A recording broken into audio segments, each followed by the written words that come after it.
Fiona and Cake's second season has been airing for 2 weeks, and unsurprisingly, I'm really enjoying it. This isn't a full play-by-play breakdown of the episodes, these are just my thoughts and speculations that came from these first 2 episodes. Let's get to it. So the first thing about the first episode, The Hare and the Sprout, that I want to mention is that the recap of season 1 is done in a different art style. When I first saw this, I immediately was hoping that this season would be more experimental with the art styles and animation, and we potentially get another musical sequence like Winter Wonderworld from season 1. Adventure Time is no stranger to trying new art styles, so I'm hoping that we will get more episodes that do this going forward. Second thing, Simon moved in with Marceline and Bonnie. I'm loving that he's still getting a continuation of his arc from last season. Simon is my favorite character, so seeing more of him is an absolute win for me. He moved from the human exhibit into his daughter's house. More precisely, his daughter and his daughter-in-law. And later on in the episode, we see that he's also back to teaching, and he's teaching magic at that, showing that he's really moving forward and living his life again. He's back in his element as a college professor.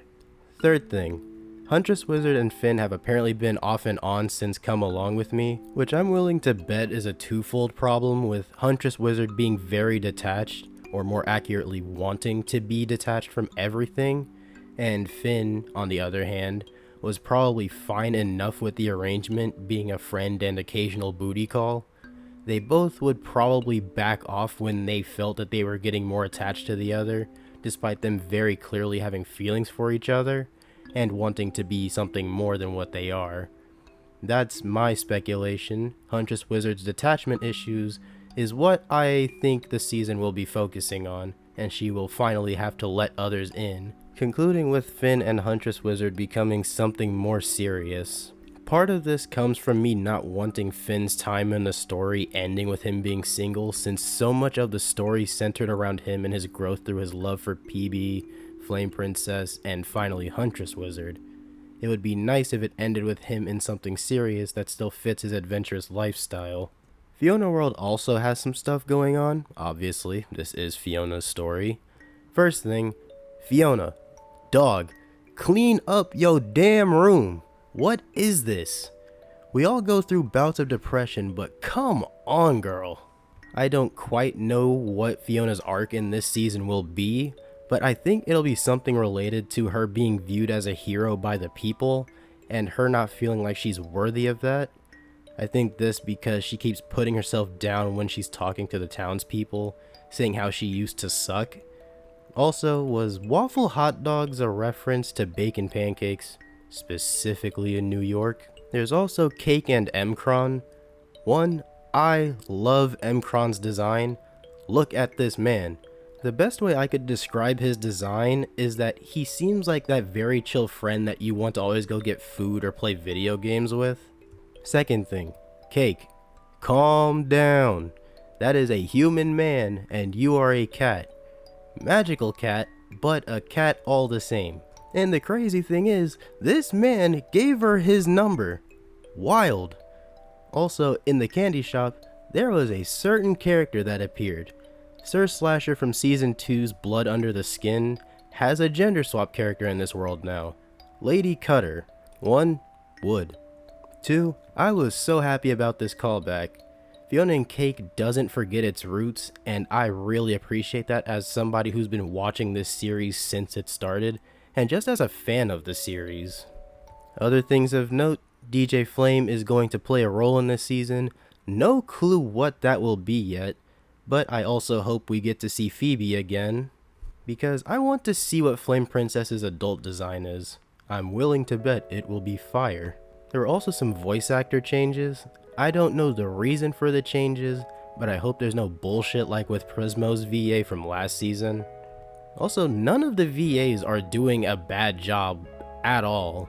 The changes are noticeable. Gary's VA plays him more effeminate, which doesn't not work. Marsha Lee's new voice is close enough for me to not have noticed it until I paid a bit more attention to it. And there's Huntress Wizard's VA, and she plays her really well.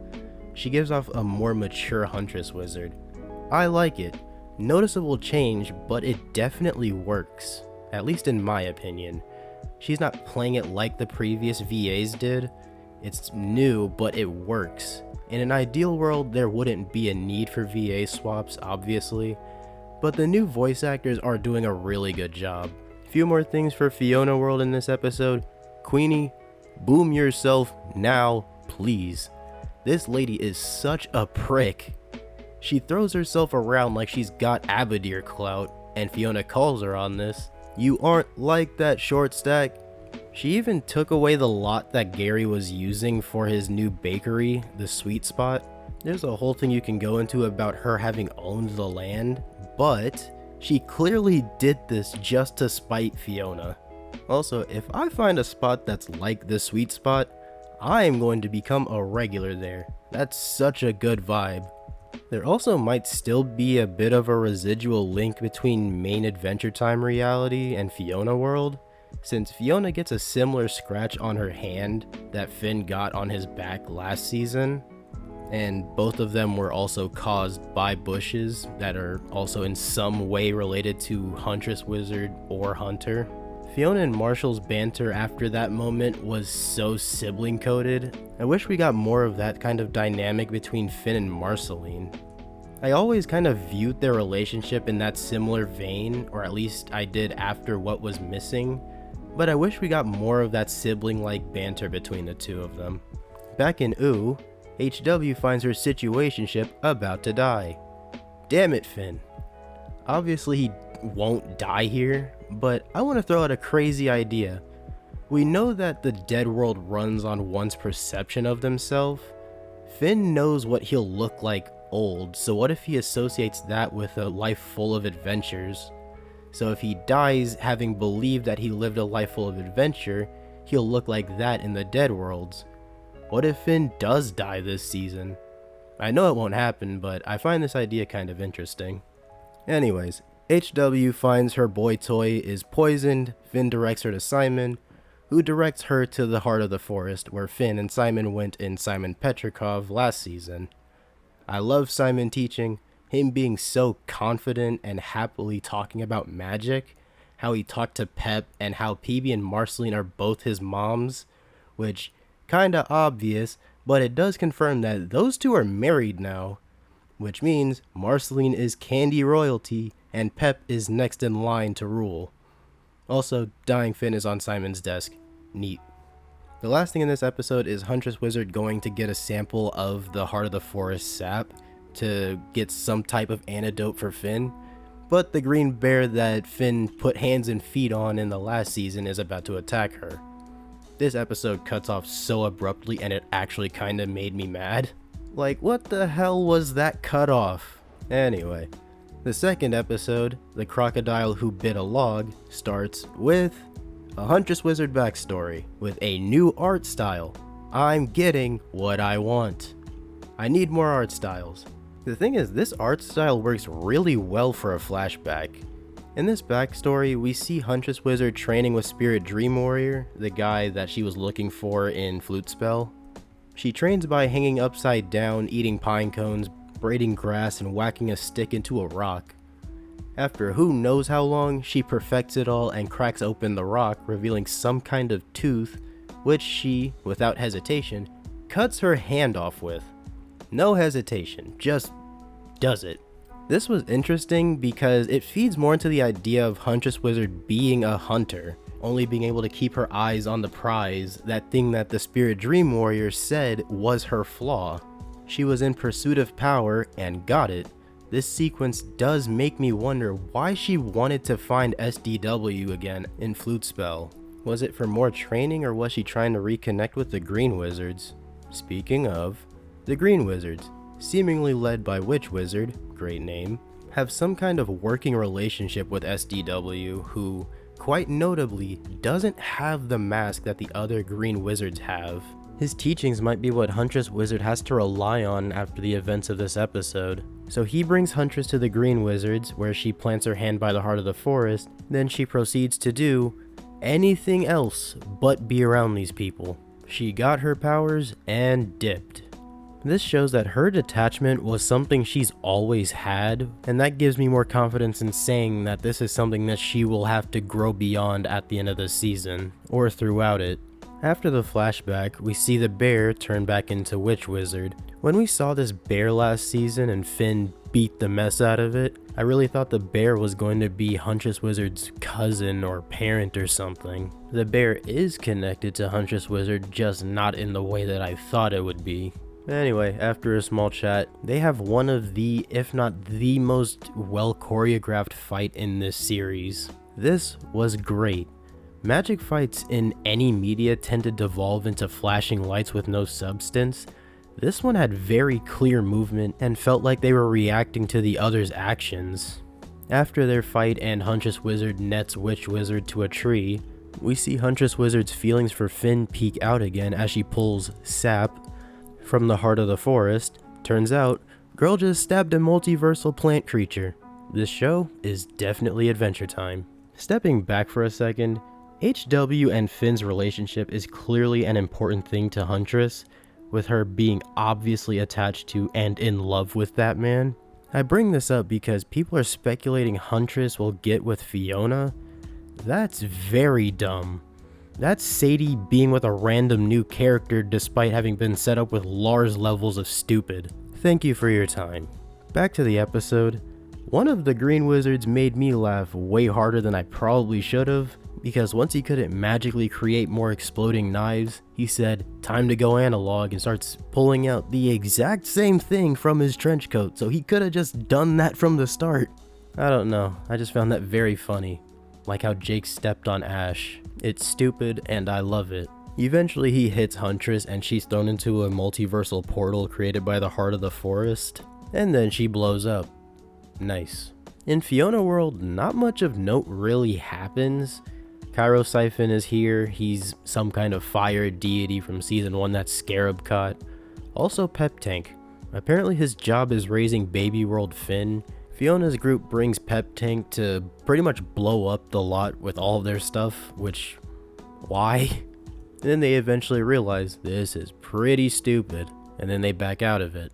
Cowards. Fiona was still stuck babysitting Baby World Finn because that's what she promised Pep Tank for his services, because even Pep Tank has to party. Valid. The group decided that they were going to buy the lot that the sweet spot is on. She realized she didn't know how to do that and called Simon. I like how Simon is put in this mentor/emotional support position. Like, we know he's Marceline's adopted dad, but he's also Fiona's mentor and confidant, and there's some type of mentor-student relationship between him and Astrid. Keep giving me more reasons to like Simon. It does not take much, but I will take it all. It's also very funny how baby Finn has the survival instincts of early seasons Finn. Like how he knocked himself out to get around the Fear Feasters, fear. Finn fell off a dresser without a damn to give, and he was so dramatic about it too. While Fiona was talking to Simon, there was a dumbass banana guard trying to stab Finn with a boba straw. That's so stupid. PB needs to do something about these things. And final miscellaneous thought, there were so many Finns in this episode. Ooh Finn, Baby Finn, and Fiona. Why are there so many Finns, and how many more are we gonna see this season? Let me see Farm World Finn again. And back to Huntress. She got turned into seeds that got scattered across the multiverse, and some kind of astral projection of her appeared. I wonder if this is at all related to Finn's ability to astral project, or if there's just multiple ways for people to astral project in this universe, and Finn's is more of a primordial thing, since it's seemingly tied to him being a comet reincarnation. And he also doesn't have much control over it. Anyway, Huntress tries to pull herself back together so she can help Finn. She also has this sweet but dark dream about her and Finn. He said that he was thinking of dying soon and that he would never forget her. And seeing that gave me another crazy idea. I wonder if Huntress could go through something similar to Betty, getting assimilated into a greater power for the greater good of others. Crazy thought, but maybe she becomes the heart of the forest or merges with it so that everything goes back to how it's supposed to be. And I need to know what the hell that thing is. Is it a creature that just so happens to be multiversal, or is it like a primordial similar to Kokon Tepe or Orgolorg, or the Lich, or I guess more accurately, the Lich's essence. There are a lot of random thoughts stemming from this episode. So eventually, Huntress is able to pull herself together again, but she's in Fiona World, and that's where the episode ends. Alright, so 2 crackpot theories about this season. First one, Finn dies, and the version of him we see in Together Again is a mental manifestation of a Finn who has lived a full life of adventure. And the second is that Huntress will become part of something greater for the greater good, in a similar vein to Betty becoming Golb, or more accurately merging with Golb. Overall, I give episode 1 a 7 or 8 out of 10, great start to the season, and I give episode 2 a 9 out of 10, great continuation. My issue with episode 1 is that it felt incomplete until episode 2. Something about that abrupt ending pissed me off.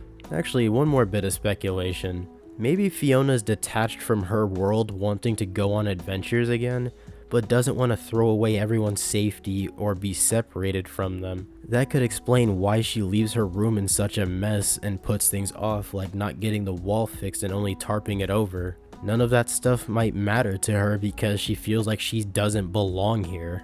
And last little note before I close this out. In my last video, I said that Huntress Wizard had the potential to become my favorite character in this show, but wasn't given enough time to become that character that she could have been. I hope that by the end of this season I have a new favorite character, though that is highly unlikely. I do want to appreciate this character like I do for Marceline and Simon though. It feels like there's so much to uncover with her. I'll be real, I've tried to make this video way too many times, but reviews aren't really my style. I wanted to try something new since this is my first time actually seeing a show and talking about it while it's airing. So a bit of leeway with how I've just been kind of jumping around and not going as far into something as I should have, or how I might have given too much time to something that didn't need as much time, would be very appreciated. I held off on watching reviews and breakdowns until I can get this out so all the thoughts here are my own. So I'm off to go watch some reviews and breakdowns. Have a nice day, and I'll catch you in the next video. Later.